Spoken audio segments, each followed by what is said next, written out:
All right, welcome back, ladies and gentlemen. I'm starting a new game series today, I guess. This is Victoria 3. Um, I've never played any of the Victoria games. It's another the major entry in the Paradox game library. Um, I've noticed, quite frankly, that like nobody watches the Oblivion videos, which is fine. The Oblivion was just something that was kind of fun for me to play, but it definitely does not fit what the kind of the purpose of this channel is, which is to be just like background noise. Really, it's not really meant to be a gameplay channel. It's meant to be a channel where you have somebody kind of talking and doing stuff in the background that hopefully is soothing and nice, and that makes you feel comfortable and maybe not quite so alone as you go throughout your day, or just something there. I know a lot of people with ADHD um, find having a stable presence that is focused on a task to be very, very helpful.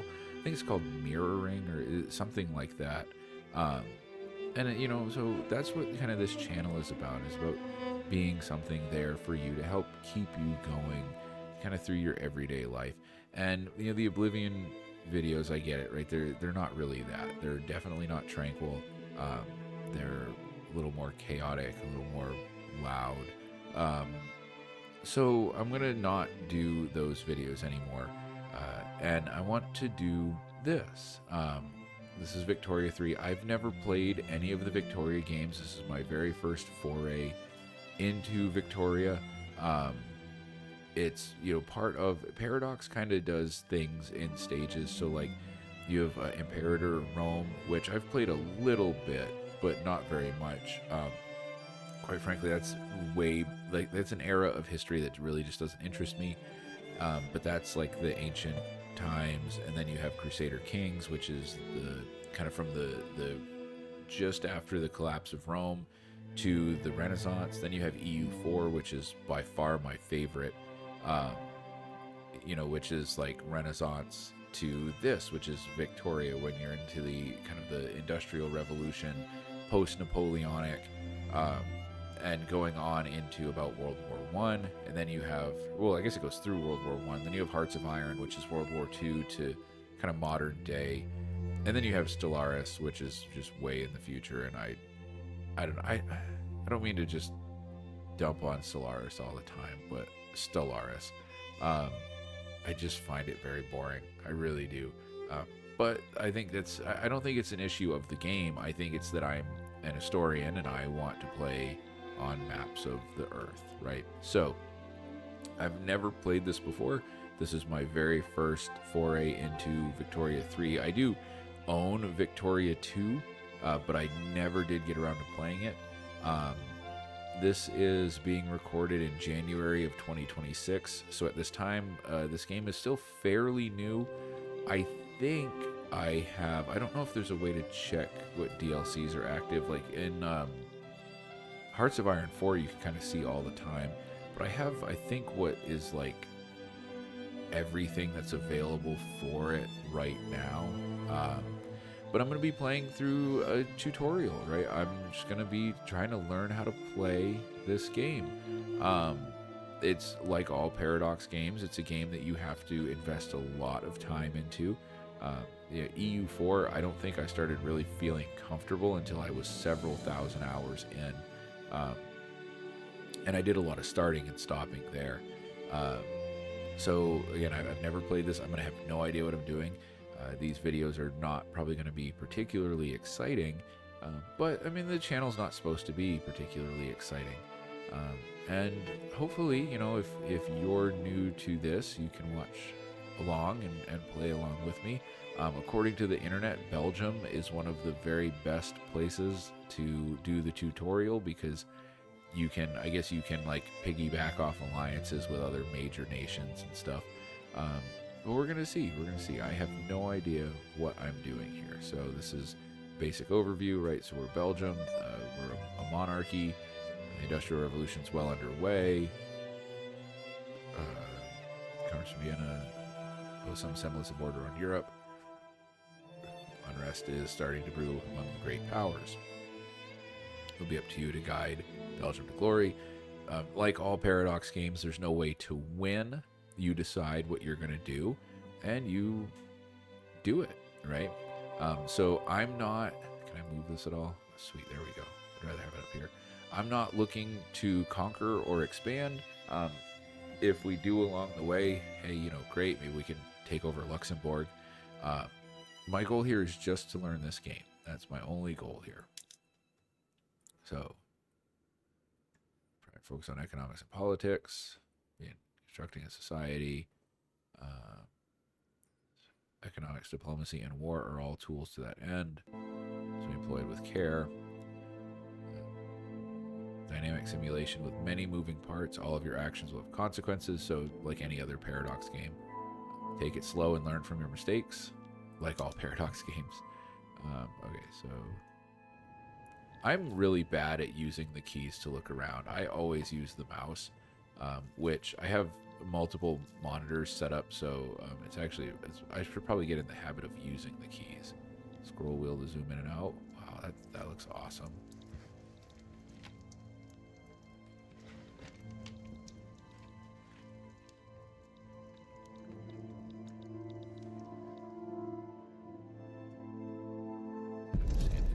Okay.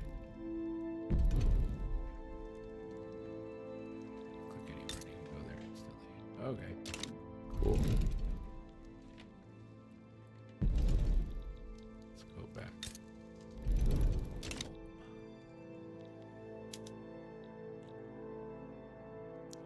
Text or a colored name or concept. Your cursor. Get information of the new window. Keep your cursor still for a moment and the tooltip will get solid. Solid border and lock in place.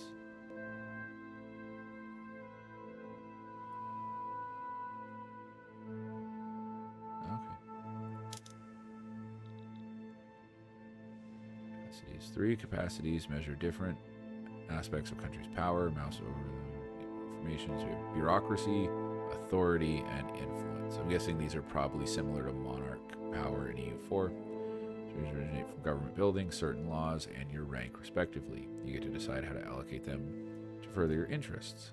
Unspent capacity will provide a minor boost to one aspect of your country, while overspending will incur a major penalty. That's something I just learned in EU4, is that, like, again, I've been playing EU4 for thousands of hours, and apparently, like, I do my military points in, like, the least efficient way possible, because they'll provide bonuses to, like, stability and stuff the more military points you have. So it's good to know that this will do the same. So bureaucracy, so we have, because we have excess bureaucracy, we have higher efficiency in construction. Let's see, authority, enactment time. I'm guessing that has to do with policies. Influence, we have infamy, decay, and leverage generation. Money in the treasury is used to fund the state apparatus. So money is basically the same in all Paradox games. I mean, it's money. Money is like, there's not like a lot of ways to have variety with money. Money just sort of is what it is, right? The majority of money in your country is circulated by buildings and is that population, and is outside your direct control. Buildings and pops can be taxed to grow and improve your economy. Decrease your expenses by minimizing the operating costs of government buildings. The balance shown in the top bar reflects weekly change. Like capacities, money can be saved to be spent later, though going into debt by running a negative weekly balance can often yield a better return on investment. Loans will be automatically repaid while your weekly balance is positive. So that's interesting. So the world of Victoria 3 is like 1836. So in EU4, that whole world is based on a economic theory called mercantilism. And at its core, mercantilism is the assumption that economics is a zero-sum game, that there's a finite amount of wealth, and that if I Like, if you're making money, then you must be stealing it from me. By this point, we're into a world where capitalism has rather thoroughly supplanted mercantilism, and the idea that wealth is sort of can be infinitely generated. And that's an interesting thing. So, going into debt by running a negative weekly balance can yield a better return on investment. Loans will automatically be repaid while your weekly balance is positive. Um, Debt is a very interesting thing. On a personal level, you never want to have debt, right? I have a handful of debts right now, and I'm working very diligently to get those paid off because, there's like interest and stuff like that. But on a societal level, debt is often a good thing. The countries tend to run deficits. The United States runs a deficit that's probably getting a little out of control with 30 trillion or whatever it is.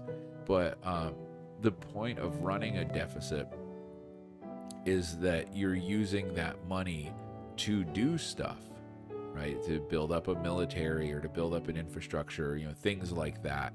So it's not, in a capitalist society, it's not a bad thing for the society to have debt as long as that money is being used to further the society. That's what really matters. Info panels on the left side of the screen are a number of buttons that take you to screens showing an overview of different aspects of Belgium. Some are used to manage your country, while others are informational. Feel free to look through them and press next when ready. So we have our politics. We're a constitutional monarchy. We have loyalists and radicals. So radicals are people who hate the state. Loyalists love the state. We have a liberal movement. They're probably, they're going to be, the liberals are going to be anti-royalist. I'm interested, I guess it probably, Paradox typically uses this stuff, right? Americans use liberal and conservative incorrectly. A liberal is somebody who supports free market capitalism, and a conservative is somebody who supports state-controlled government. State-controlled economy. So, like, the United States would be liberal and the Soviet Union would be conservative. China today would be extremely conservative.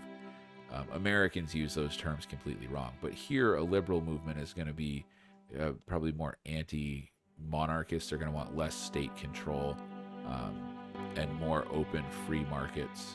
Royalists, of course, are going to support the royalist government. Belgian supremacist movement. Ethno-nationalist, I guess we're just getting right into it. And then the Catholic traditionalist movement, who are probably going to want more of a, if not a theocracy, then more of a theologically motivated nation. Potential for one agitator, so you can agitate, I guess, for the kind of government that you want. I'm not going to do that yet because I don't know what the repercussions of that are. Looks like the Catholic Party is our major political party. The Liberals are second place, and then the Free Trade Party, which is probably more of a radical party, would be my guess. They are down here at the bottom. So 95% electoral confidence, so 95% confidence. I'm guessing that the Catholic Party will win. I can't click on these. Oh, there we go. Petit bourgeoisie is an interest group. I don't know, what is this showing me? Oh, I guess it's just showing me where this interest group exists.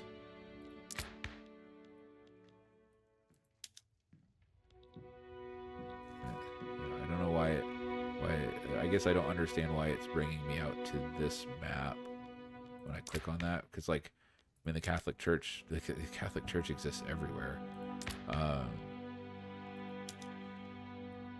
Maybe it matters more if you have, like, probably, I guess, if I was, say, a massive empire controlling this, it would show me where all that stuff is. But because I only control this, it doesn't matter as much right now. That's probably why. Industrialists, yeah. That would be my guess. This is probably much more useful if you control a massive area of land. Rural folk, intelligentsia, armed forces. I always, I guess, like, I'm not a leader in my nation at all, but I always kind of sympathize with the intelligentsia. I guess that's in the societal class, that's where I would fall. But, you know, very much, I like very much sympathize with the working class as well. But I think I would probably be grouped into the intelligentsia. All right, budget. Let's go back in here. Okay, so usage is higher than capacity. We are running at a deficit in Flanders. Wallonia seems to be running a profit. And Giller seems to also be running a profit. So our national revenue is positive, which I think until I understand the game better, I would probably like to keep the national revenue positive. I don't want to start running it debts and stuff until I have some idea what I'm doing. Buildings. Build stuff. Market. World access is 100% for Flanders, where that makes sense because Flanders has coastline. Coastlines are exceptionally important to trade, not just in Paradox games, but like in general. We have 24 of 60 battalions, so yeah, 24,000. So Paradox, you know, so they always group battalions. A battalion in Paradox games is 1,000 people. It can get weird. So like in the U.S. Army of this era, a battalion would be 500 people. It would be a group of 5 companies, and then 2 battalions are put together to form a regiment.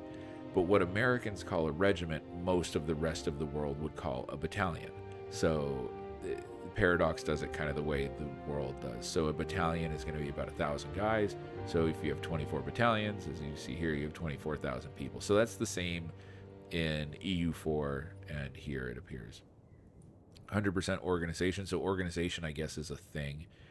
Organization is like one of my least liked mechanics about Hearts of Iron 4. It doesn't really, I mean, it's in EU4, I guess, sort of, but not.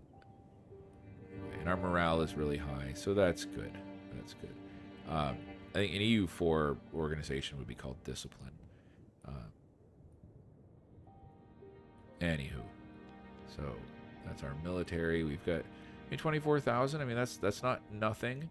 It's definitely not. I can only imagine what France has. But let's see, power block could request to join the British Empire.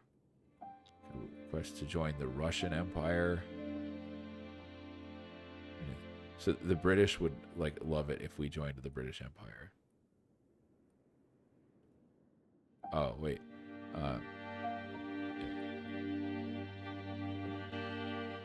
If we accepted, we joined the British Empire. So I don't think that's an actual request right now. I think I clicked on it, nothing happened. I think the British could, in theory, ask us to join. If we asked to join, Britain would accept our joining the British Empire. Could not do that right now, though. Diplomacy, we have treaties with France and with Britain. We have rivalries with the Netherlands. We also have a truce with the Netherlands. We can declare our interest. I'm going to wait and not do that. Okay, so this is totally different than the tech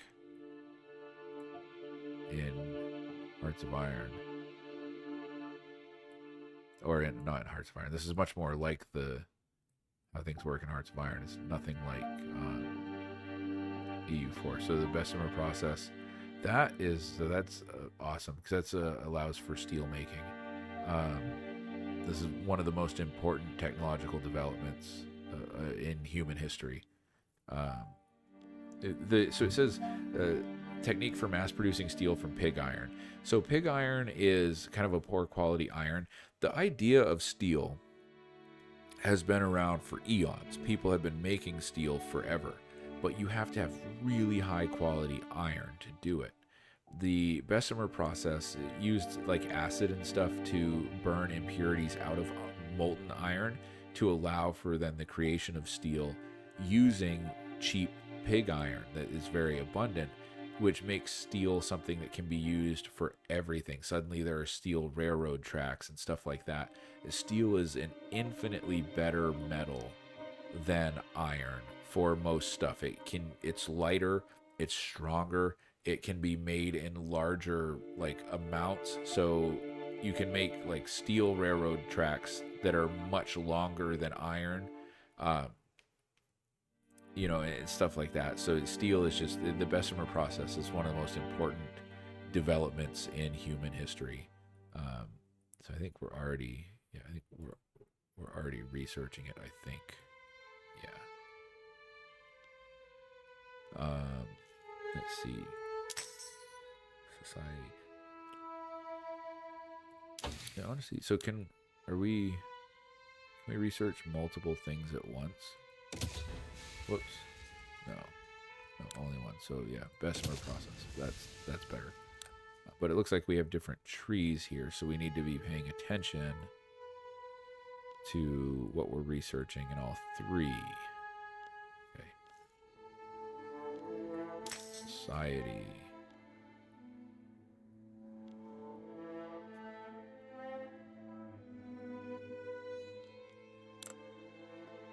A few different cultures that are represented. We have Catholics, we have some Protestants, and we have a small Jewish community. Jewish community doesn't like groceries? That's weird.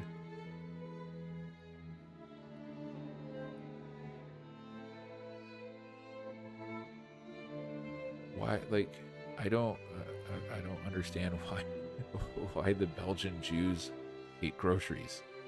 Like, I mean, okay. Whoops.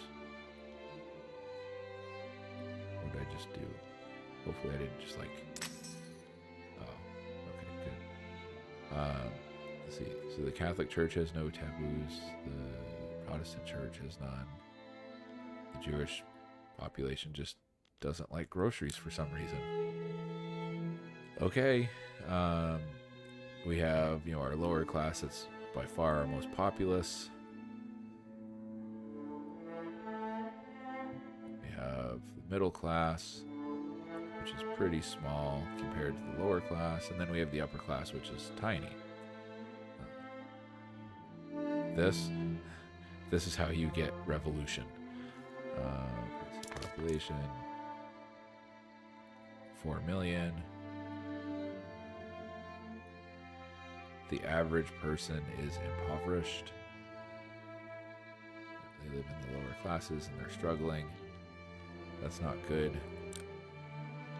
Like, you're always going to have, in any society, you're always going to have strata, right? Even in like places like the Soviet Union, there was still an upper class. It was just Joseph Stalin. And there was kind of a middle class that was like also Joseph Stalin. And then everybody else was down here. But you're always going to have a strata. But what you can do, though, there are ways to lift your society up. So like in America, even most of the lower class people are struggling, but they're not struggling in a way like they would be here, right? Most people have access to food, have access to electricity and stuff like that. So that's like, you're always going to have a lower class. I would very much consider myself to be like in the lower strata of society, but like you can do things in society to make it so that it's not just horrible. Hopefully that's something we'll find here as we go along, that we can do that. Journal. Decisions. wonder if formation. The one thing I haven't seen yet is like mission trees. Ledger. Like I haven't seen anything with like do this and get claims on that thing or whatever. We'll see. Maybe that will come up soon. All right. So we'll. Bottom of the screen are 4 lenses: production, politics, diplomacy, military. Production.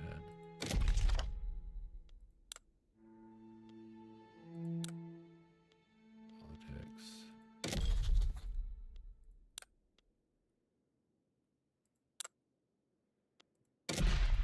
Military. So this is on map mode.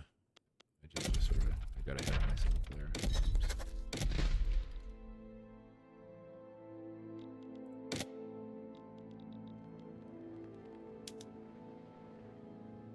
Pausing.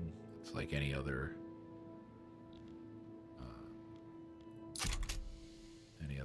Paradox game. First tutorial challenge. Pause the game to give you time to read it. Unpause. Open the journal by clicking the highlighted button to the left. It's here. Oops. Yeah. Oh. Expand a basic building. Expand the wheat farms in Flanders.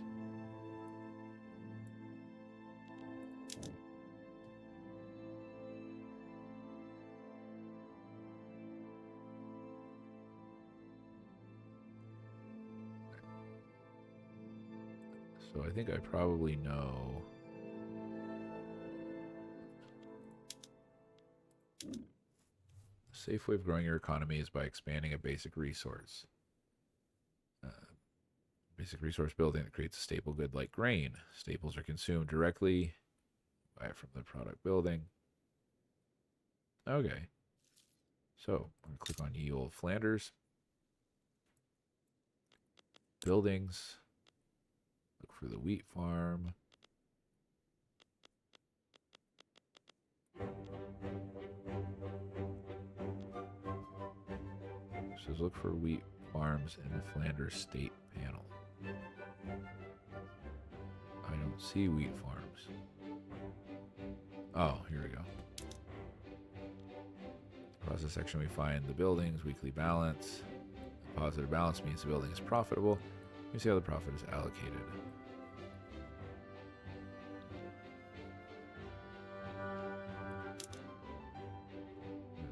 Expenses always include the wages of the building's workforce. Okay.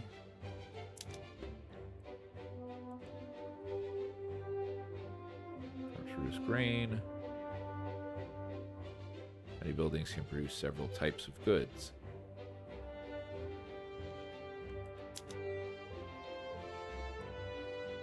Provide your boss with jobs and wages.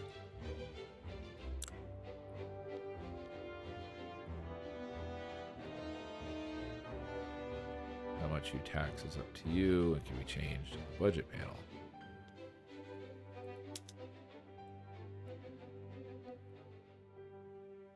Increases how many people can work there. Enriches the rest of the country by giving them access to grain at a lower cost than before. See, that's what you can do, right? You make it easier for them to live at their current standard. It's not about pulling them up. It's about making society accessible.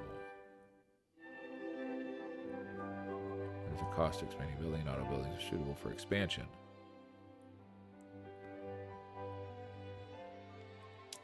I understand.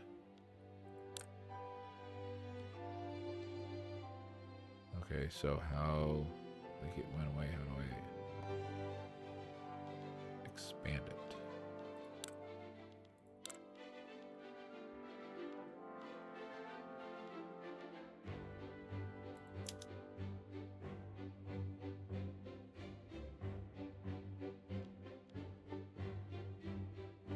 Auto expand, but expand.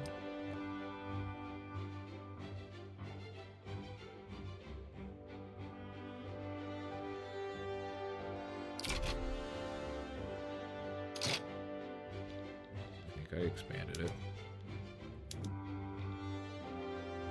Level 7 wheat farm in Flanders. Okay, it's currently level 6.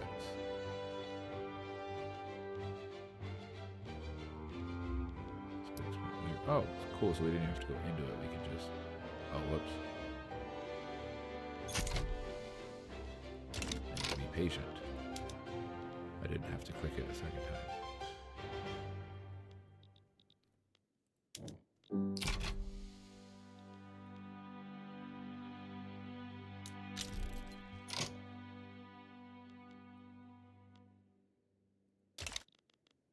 I'm gonna slow this down.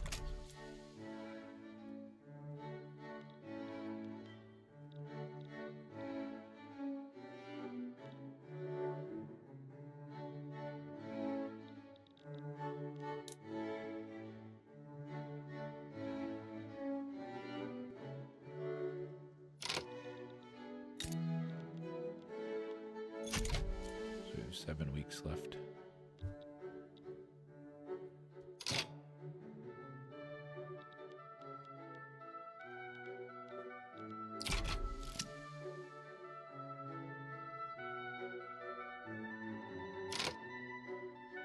My money is going down.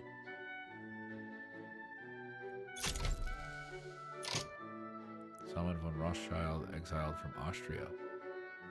Interesting.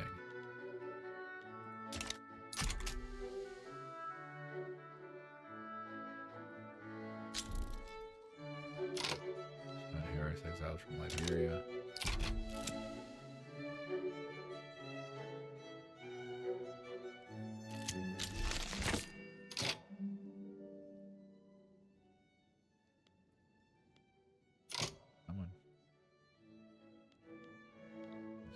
There we go. Expansion of the wheat farms in Flanders you ordered some time ago is complete. The building can now support a larger workforce and produce more goods. You also no longer have to pay weekly material costs for the goods required to its expansion. Okay, that makes sense. That's why I understand. Alright, so if we go back to our journal.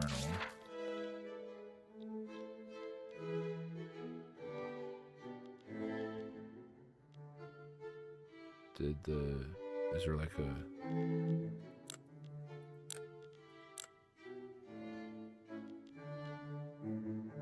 Where did the expand go?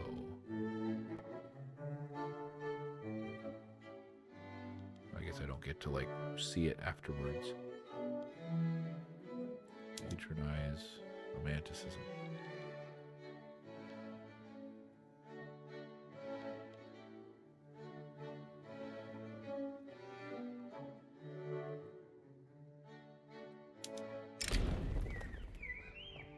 Himself has officially opened the University of Flanders. Society should be ruled by philosopher kings. Sure, that sounds great.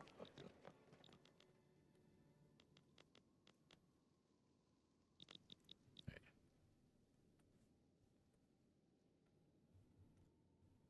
Any Belgian building. It's an art academy. It's activated traditional art.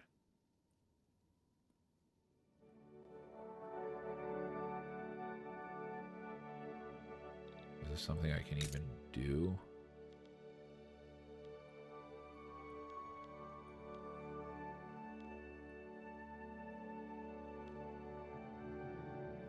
Do we have any art academies?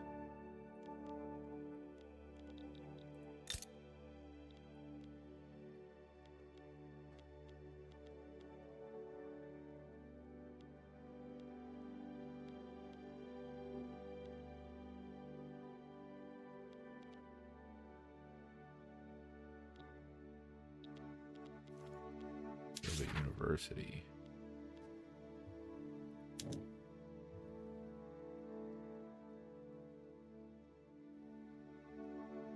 Maybe we'll come back to that later. Change production method.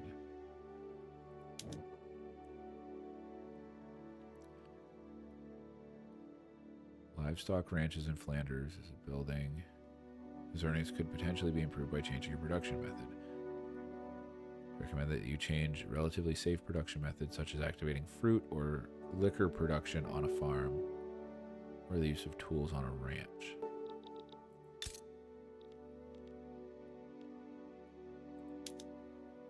Alright, so this was a menu. Change. How do we change production methods?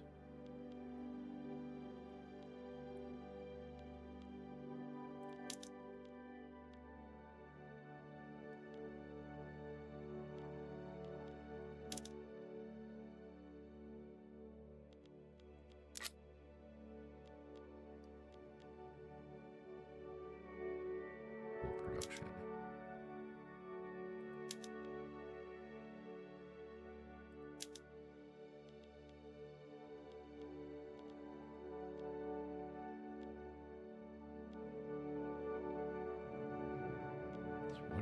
What am I supposed to be doing here? All right. Changing a production method. Relatively safe methods such as activating fruit or liquor production on a farm or the use of tools on a ranch.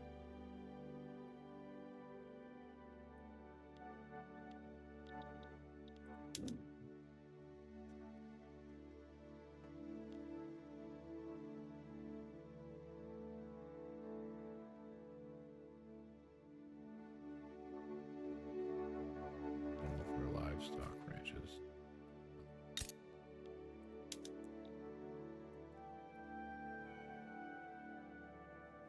Select any production method. Change any production method.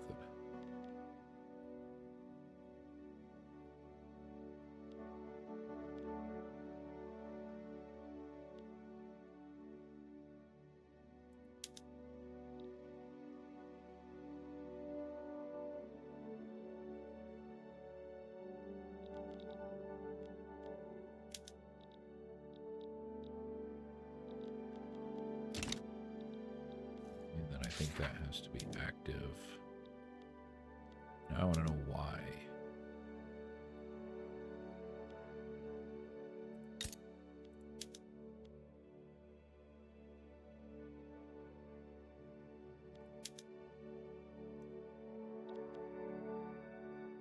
Why did changing from slaughterhouses to open air stockyards, like why would I have done that?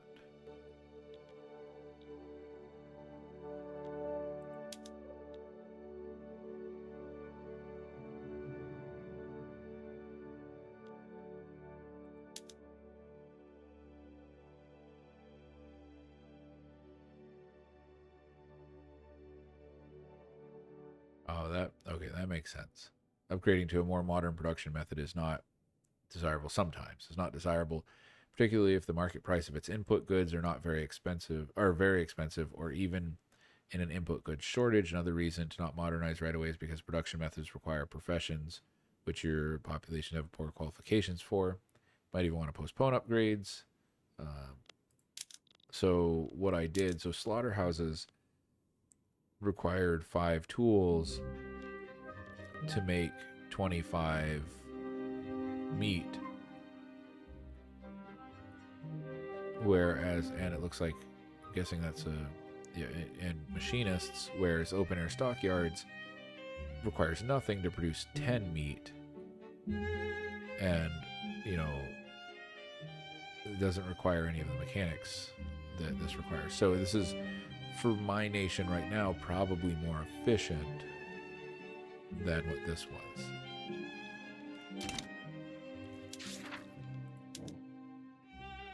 So it has to be active for 4 weeks.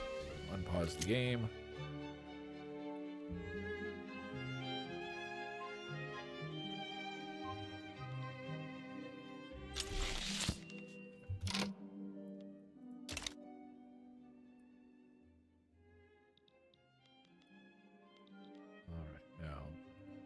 Expand coal mines.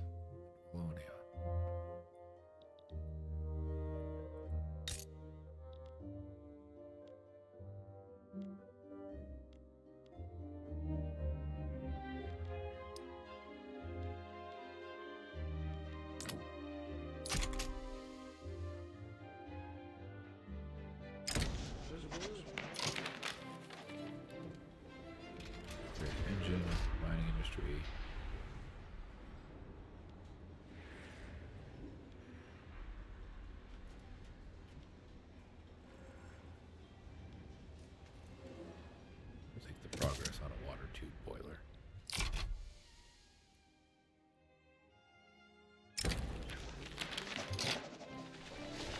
if there's a way to turn on auto pause when these come up. I don't. Some Paradox games, especially like CK2, is really good about pausing when you get a pop-up, but others like EU4 and really Hearts of Iron 4 is the worst, where like pop-ups don't pause the game. I'll have to see if there's a way to turn that on. Election season has begun in Belgium. In lunch break, they reached a decision. Town would grant their party 8,000 votes. Excuse me, with a solid but fruitless opposition bloc. Working class.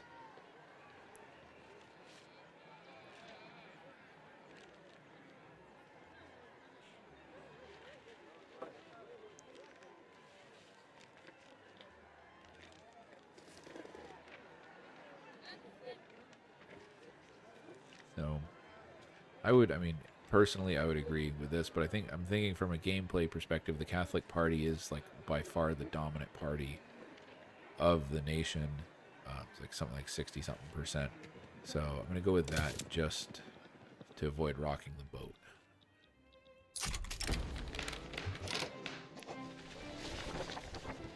Price on fabric to become a prominent talking point in the Free Party election campaign.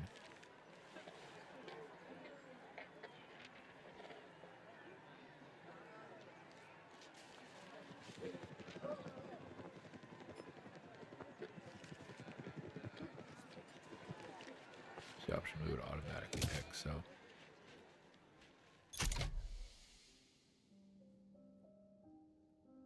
just waiting for that coal mine to expand. So this so far has been pretty straightforward, not that bad to learn. Of course, I've only done a handful of stuff, but my guess is that it will get a lot more complicated, kind of like EU4. Like you can open an EU4 map and just look at the map forever. But if you want to like do stuff, it gets really complex. So we're just waiting for this mine. This does have a lot more building interaction than EU4 does. EU4, I mean, especially if you're playing wide, artillery shortage on the Belgian market, man of war shortage on the Belgian market.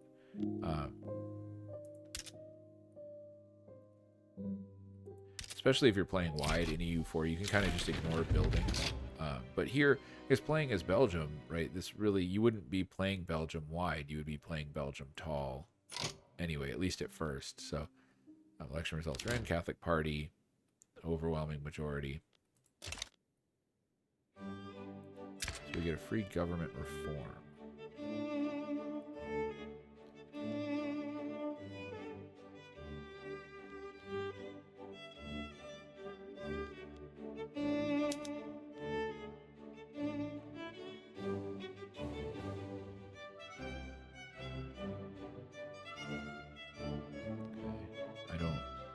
I guess I'm going to wait because I don't understand what's going on here. So I'm going to wait, and if the tutorial gets me to that point. So we've expanded the coal mines. Or we are about to.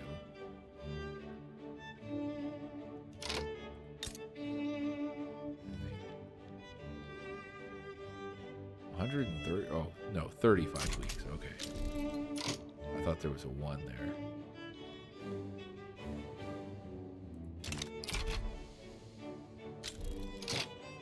An agitator appears. Supports the reactionary movement. Let's see if there's other stuff in the journal.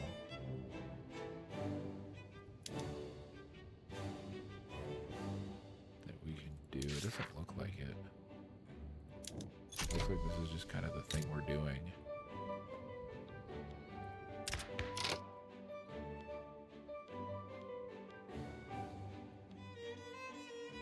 We have a contested government.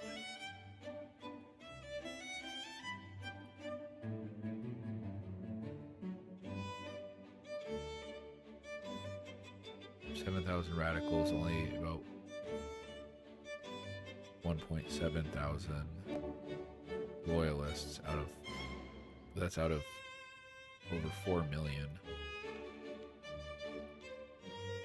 What do we...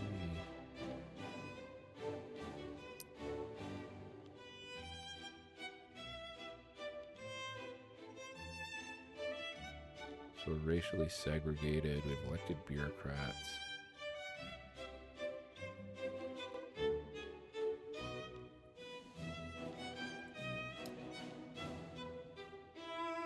So I don't see, like... Am I selecting these? Is that what the reform is? Whoops. Okay. I mean, that makes more sense if that's what...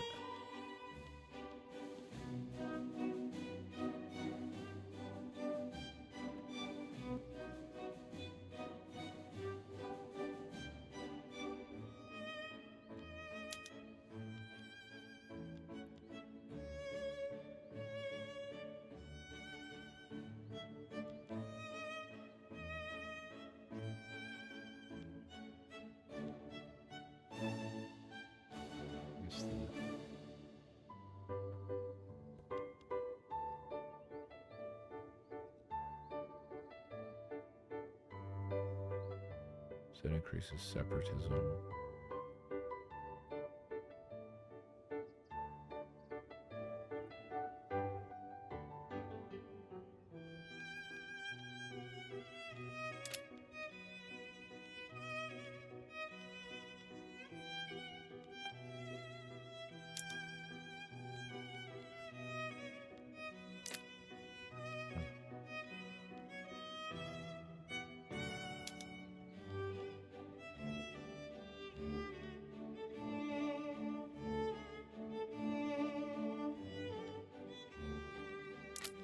See any of these that seem like changing would be good.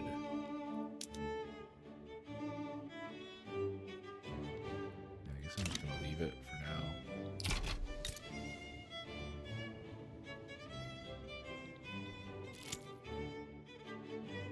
We'll just wait for this to finish.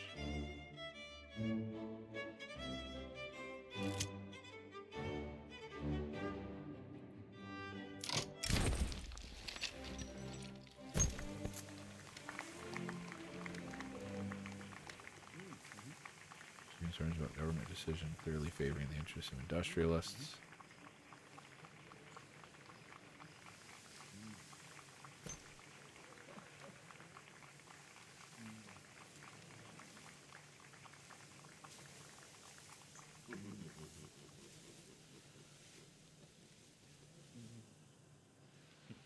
Yeah, we can't always make everyone happy.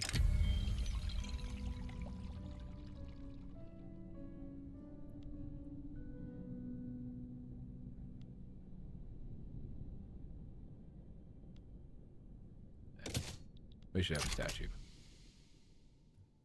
Look on my works, ye mighty, and despair.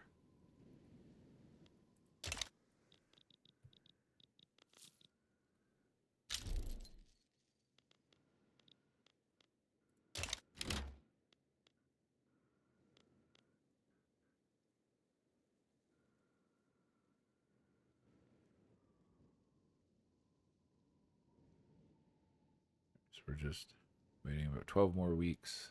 It looks like something must be happening. I always worry whenever Paradox games stutter like that, it means something somewhere in the world is happening that the processor is focusing on. Often, like, it'll be like a civil war or like some massive thing is happening that is probably not good.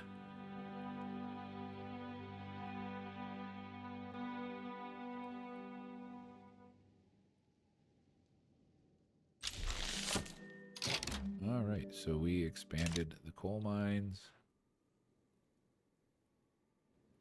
Fix unproductive buildings. So the textile mill in Flanders.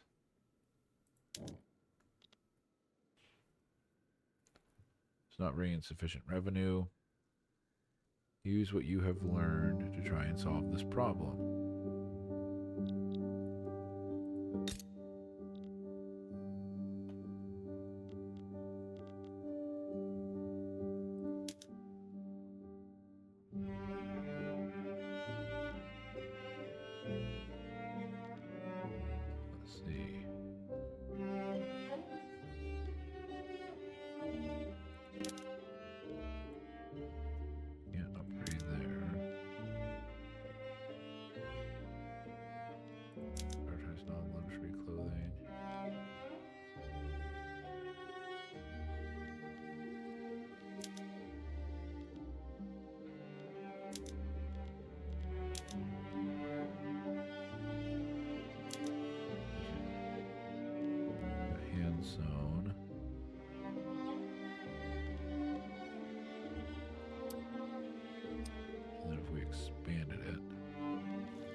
did it.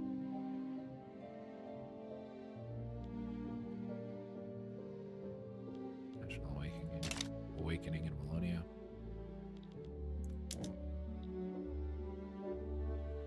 So now we just need to wait 4 weeks.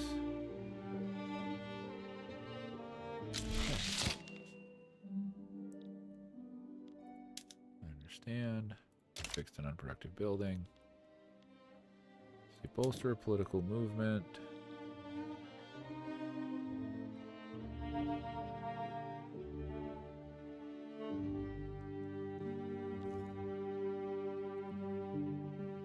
Yes, whoops.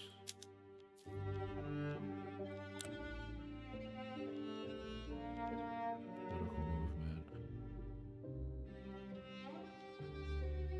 I'm gonna bolster the royal. One.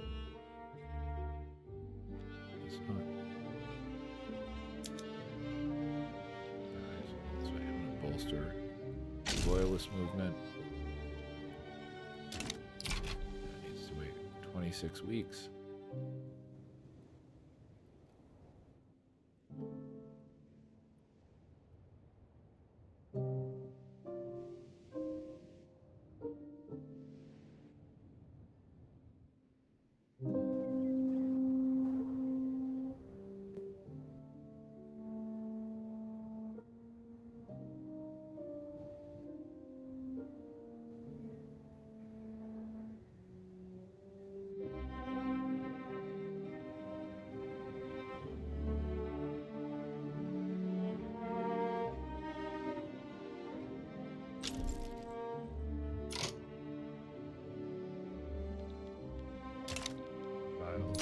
Didn't need deposit for them.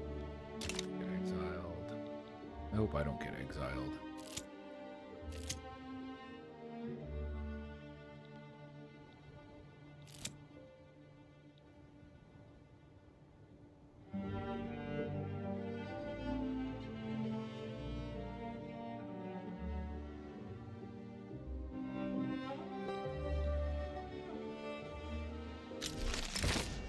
So we have bolstered our political movement. Call for a conference in The Hague. Dutch government has approached us over current territorial and legal disputes.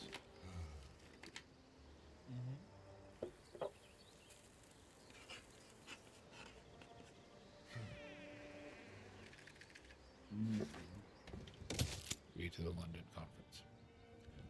All right, so at this point, we've got this conference going on. Still learning the game. Coming up on an hour, so I think this is probably a good place to stop the video now. I've learned quite a bit. This is much, much easier for me to wrap my brain around so far than Stellaris was. A lot more interesting to me. Hopefully fits the channel better than the Oblivion videos, and people actually want to watch this. And, you know, if you're new to this game, as I am, hopefully maybe you've learned something along with me. It does seem like, you know, Paradox has a formula, right? A lot of Paradox games are similar, at least conceptually. And, you know, we've done a lot here with Little Belgium, and nobody's been killed yet. Hopefully it stays that way. But yeah, I think I'm going to go ahead and end this video now. Hopefully you've enjoyed it. And I'll be back again in a week with more learning how to play this game. So hopefully it's been some good background noise. Hopefully you like it.